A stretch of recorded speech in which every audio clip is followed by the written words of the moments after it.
नक्सलवाद से जुड़े हुए जरूरी सवाल ठांडा उपन्यास मैं भी भारत। यो कहना से हरियाणा के बहुत ही गंभीर रचनाकार और वरिष्ठ लघु कथाकार डॉक्टर राधेश्याम भारती जिया का उन्हें चंडीगढ़ के उम्दा उपन्यासकार अजय सिंह राणा जी की लिखी ओढ़ नई किताब, जो कि उनका नया उपन्यास है मैं भी भारत ने तसल्ली तय जी ला के पढ़िया पाछे के कमाल लिखा से आज वाय लिखा ओढ़ राधेश्याम जिया की टिप्पणी थारा सबके शामिल लेकर आया सूँ। मैं थारा अपना मदन लाल मधु। सारे बहन भैया ने मेरी चौखी सारी राम राम। कहाँ तो तय था चिरागा हर एक घर के लिए, कहाँ मयसर नहीं चिराग शहर के लिए।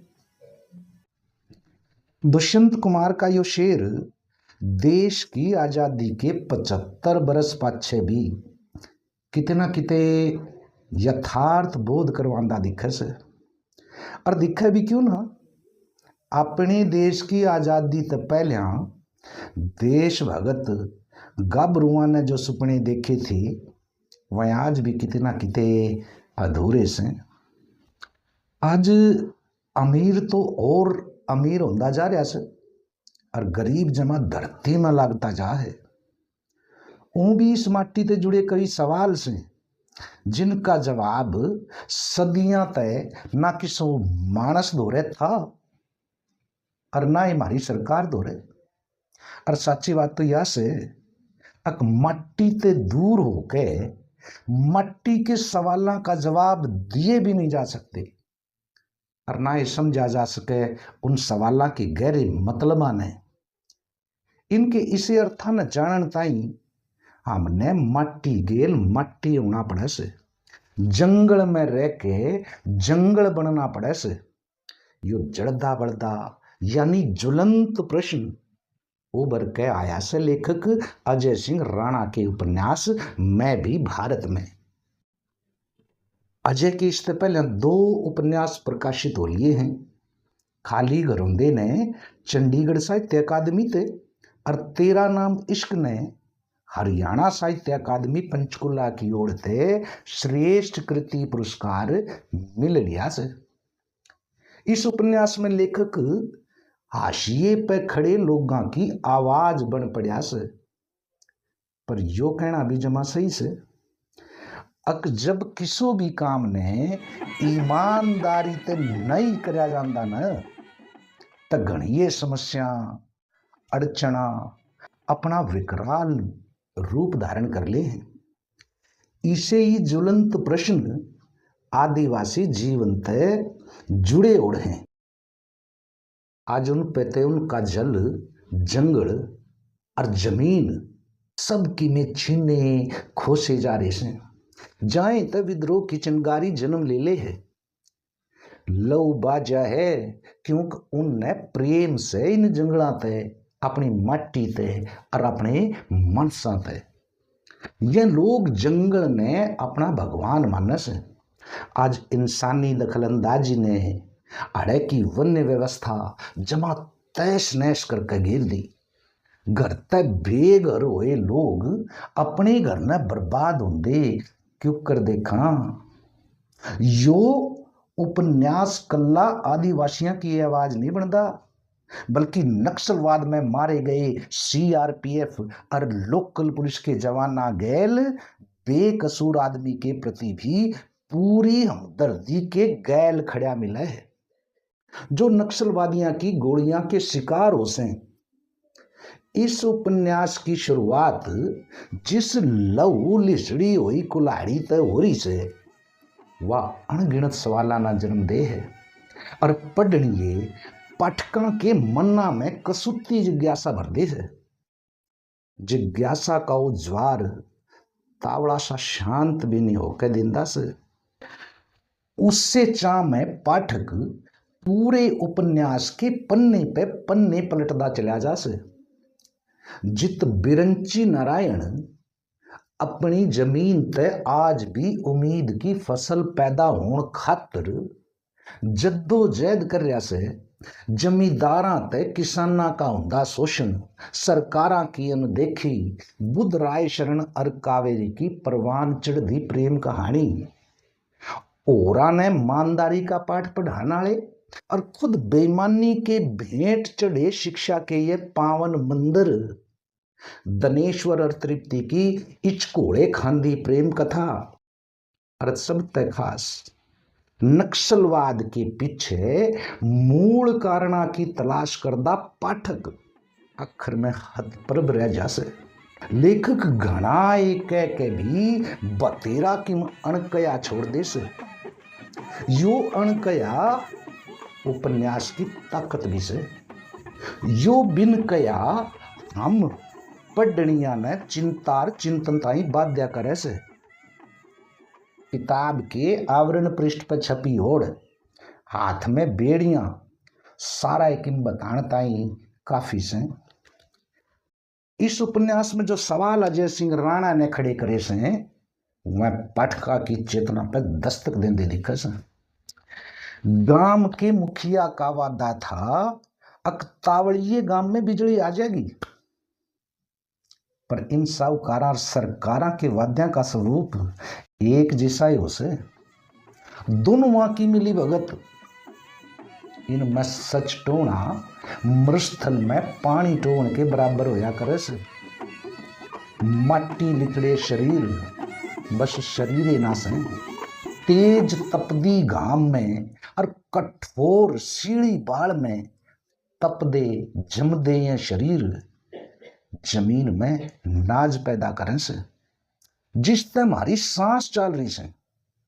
और फिर भी हुक्मरान कब से अक मट्टी गेल मट्टी हुए शरीर हिस्सा नहीं से इस जमीन का के अक नहीं से उन मट्टी ते सने शब्दां ते अपनी जमीन पे अपना हक लिखण का।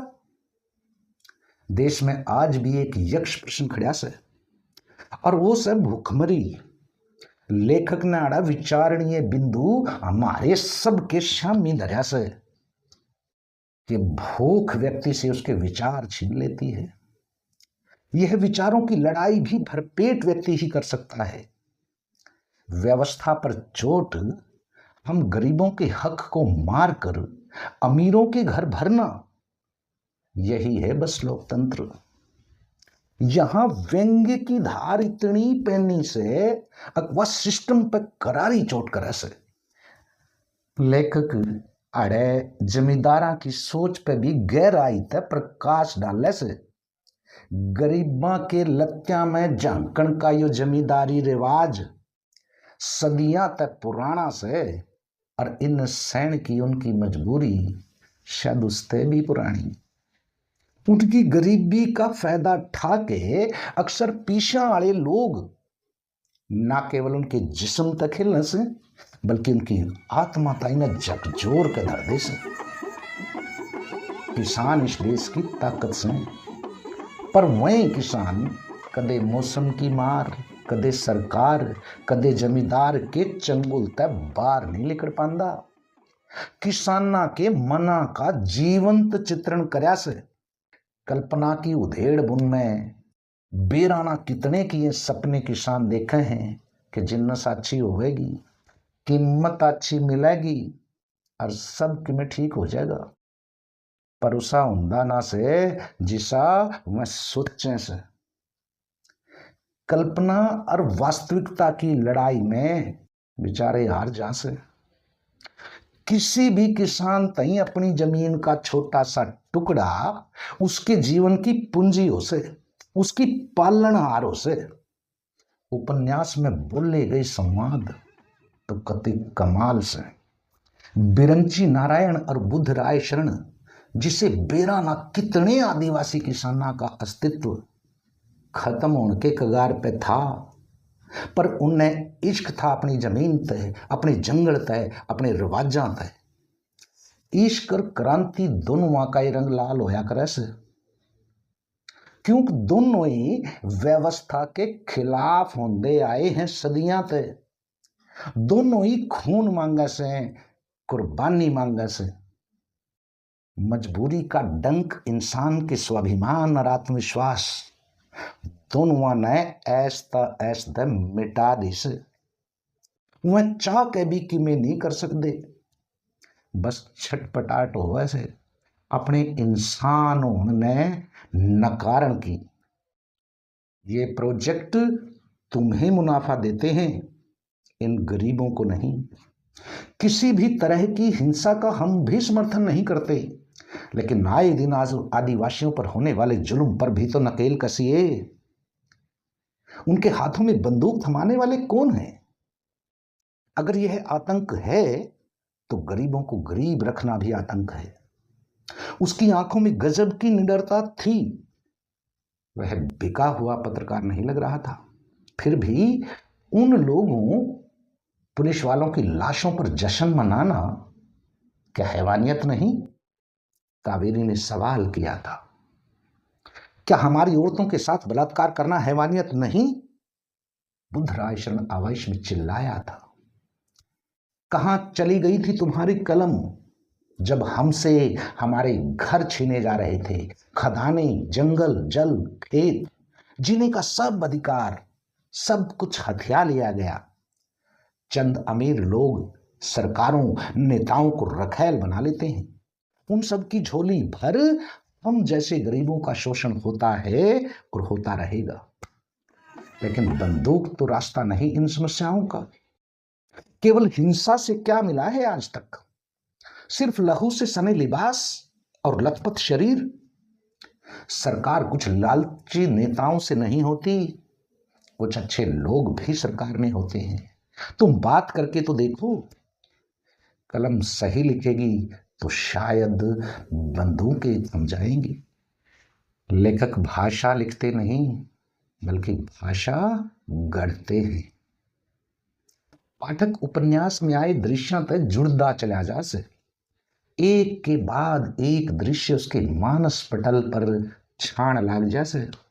बिंब, उपमाएं, अलंकार तो घना एक खिंचाव पैदा कर दे से। गांव को जाने वाली सड़क कच्ची थी, बचपन की नरम बिछोनों की तरह।